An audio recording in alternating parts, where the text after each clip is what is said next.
Hello， 大家好，今天呢做的也是一个选自《医学中中餐心录》里面的一个药膳，叫做水晶桃。刚开始听这个名字的时候就觉得超级好听，然后就觉得一定要试一下。它名字虽然叫水晶桃，可是它却没有桃子，就像老婆饼没有老婆一样。那它呢主要就是核桃仁和柿霜饼混在一起一蒸，然后呢要把那个柿霜饼给蒸化了，跟这个核桃仁充分的融在一起。然后他们就形成了一个水晶桃。上一次那个七饼，我觉得稍微还是有一些出乎我的意料。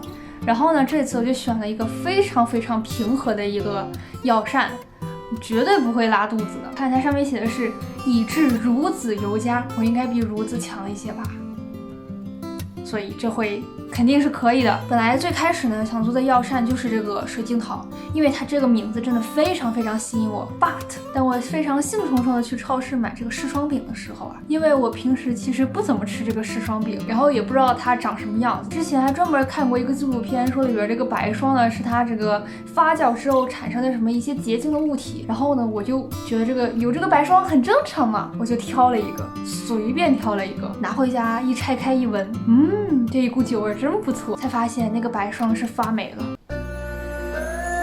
于是我就把它扔了。不过问题不大，1周之后的我又重拾信心，再次买了一袋柿霜饼，这次它绝对没有坏，绝对是完好无损的。那我们先来尝一尝这个柿霜饼是什么味道，因为我是真的没有怎么吃过。果然上一次买的就是发酵了的，正常的柿霜饼是没有酒味的。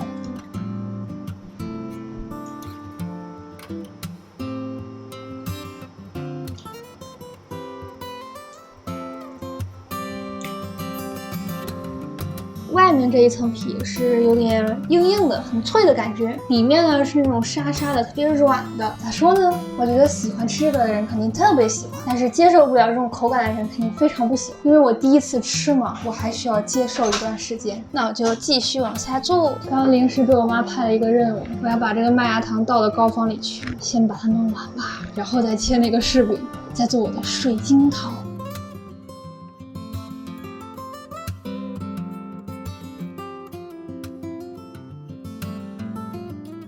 搞定完成，我们接着往下做。先把这个柿子饼给切碎，然后再把核桃仁给蒸熟。先称500克柿子饼，把我的所有柿子饼都放进去。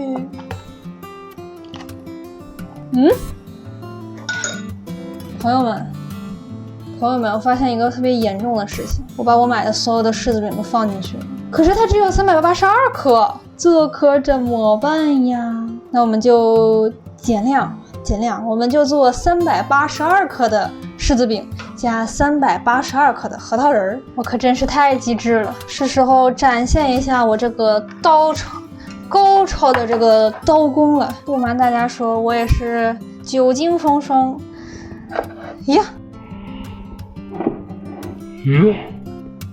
怎么流出来了？我的天，这就不是我刀工的问题了。瞅瞅这刀工，一看我就是经常驰骋在这个厨房这个战场里。不得不说，切碎的它有什么稍微一点点的恶心，黏不拉几的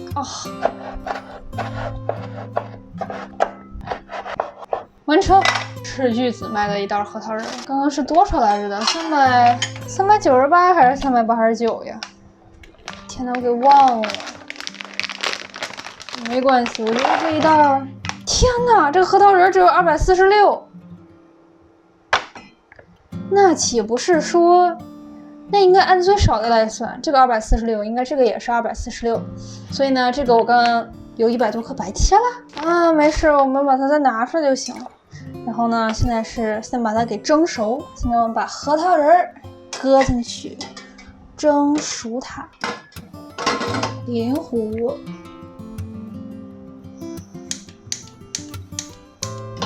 再拿下来点，按照我多年的经验，应该蒸个20分钟就蒸熟了吧。好啦，那现在差不多有20分钟了，让我来看看它蒸的怎么样呢？它好像有点软，但是还没有完全的变软。我觉得应该还要再蒸一会儿，蒸着吧。朋友们，我刚才问了一下我妈，核桃怎么着算煮熟？是要煮软吗？然后我妈跟我说，煮熟不一定会软呀。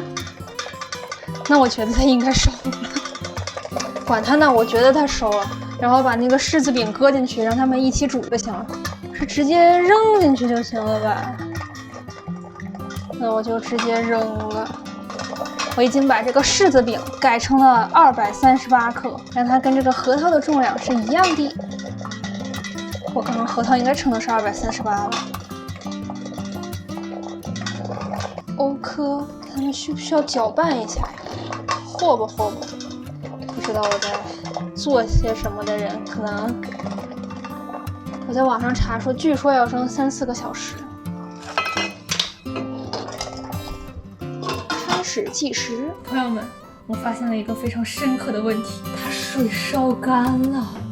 幸亏刚才我看了一眼，想看这个柿子饼到底蒸到了什么程度，然后才发现这应该干了有好一阵了吧。我现在真的是相当佩服那些做美食的人，每一次翻车都有每一次翻车的不同。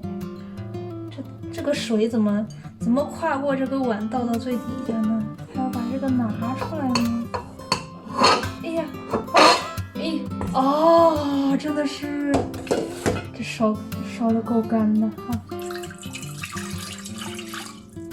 完蛋，我又烧糊了一个锅，这回多加点水。我就不信了，你还能烧干了？接着蒸，我保证不会让它再干第二次了。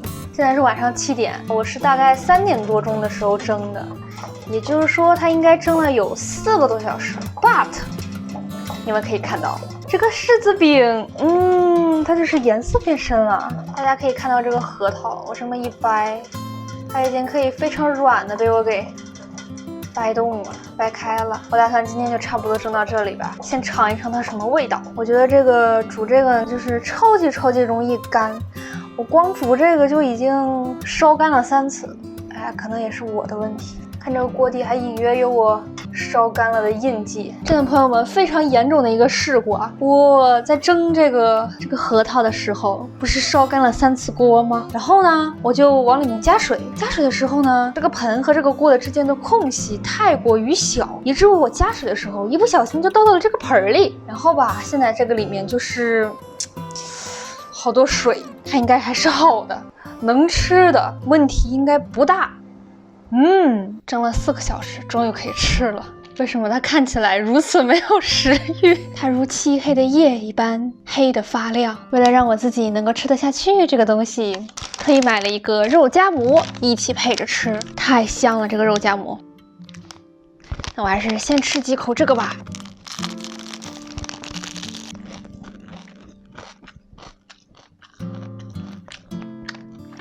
好吃。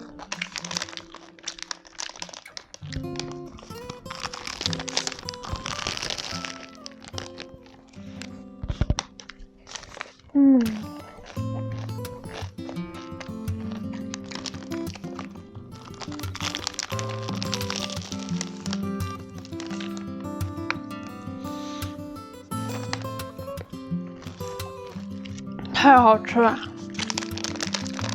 什么时候我也能做出这么好吃的东西就好了。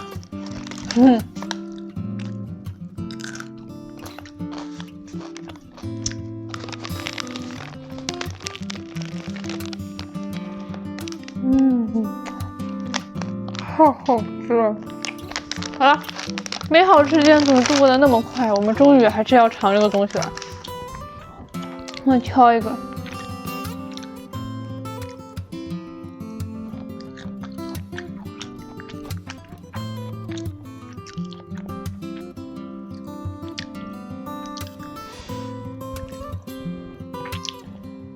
然后再尝一个。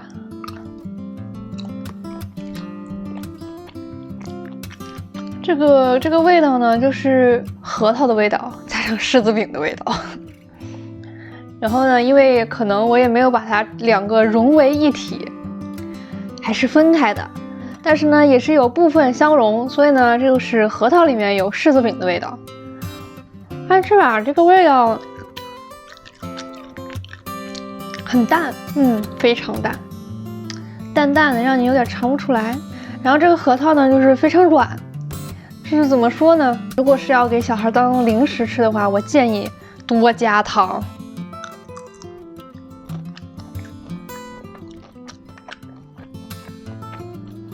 还挺好吃的，就跟吃核桃差不多，但是比核桃会软很多。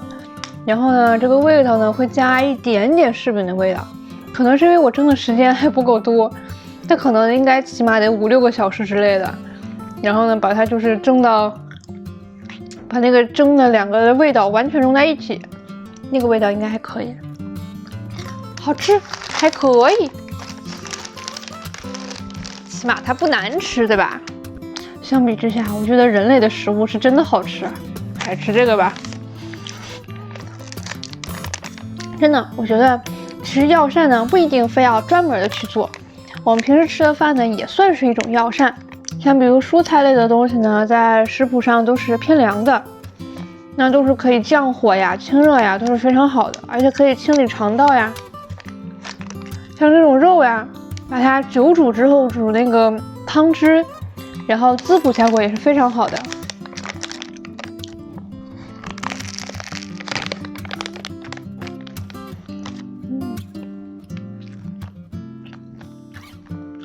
然后我就非常赞同那个张从正的观点，他认为养生当论食补，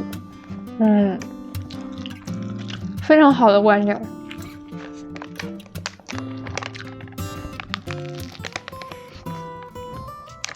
好吃，咋整呢？这只是我蒸的核桃的1/1000，还有应该还有半盒吧。觉得自己这一次做的这个药膳没有上一次好吃，真的，什么时候我才能做的这么好吃呢？你发现我好厉害，那个药膳视频最后在吃肉夹馍，也是佩服我自己。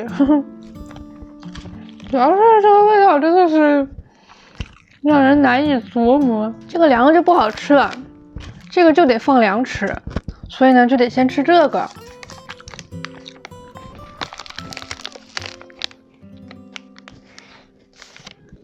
最后一口，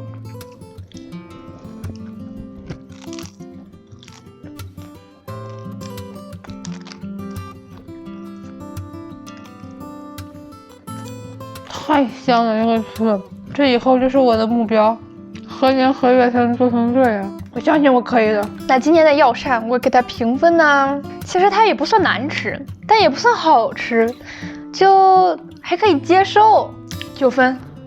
就这样，那我们下期再见，拜拜。